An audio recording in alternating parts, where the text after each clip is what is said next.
Nah, sekarang apakah betul penulis gospel ini yang bernama Matius, Markus, Lukas, Yohanes? Ternyata tidak, Pak.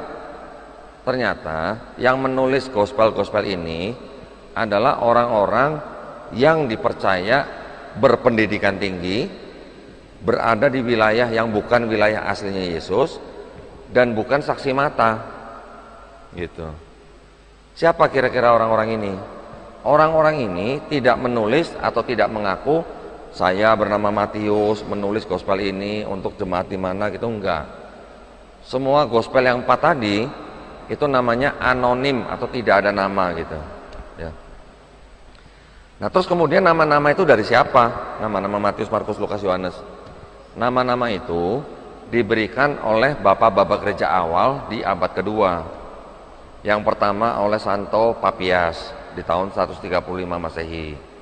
Yang kedua oleh Santo Irenaeus di tahun 185 Masehi. Nah, gospel yang disebut 4 gospel ini, kalau zaman sekarang, Pak, zaman sekarang, misalnya Romo punya buku nih, ini, saya pengen punya kitab yang sama seperti ini gitu, tapi di toko nggak ada gitu. Saya tinggal bawa ke tukang fotokopi gitu kan, persis kan isinya, Pak, isinya sama persis kan.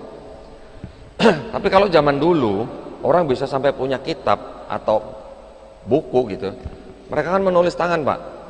Belum ada mesin cetak, belum ada kertas, medianya mungkin bisa daun, bisa tulang, bisa batu, macam-macam ya. Belakangan baru ada gulungan-gulungan.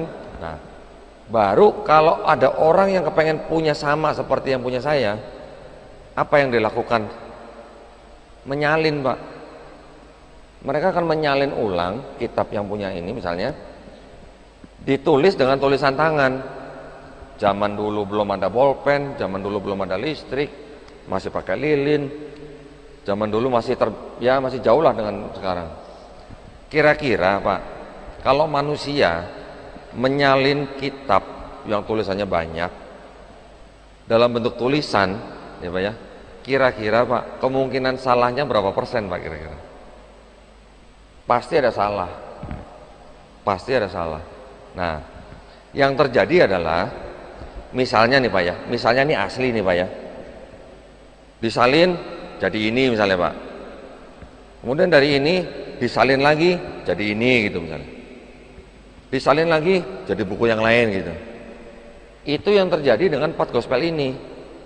Nah, jadi gospel yang sekarang ada di dalam Bible ini, itu gospel yang diketemukan yang sudah merupakan salinan dari salinan gitu, bukan yang asli pertama ditulis gitu Pak.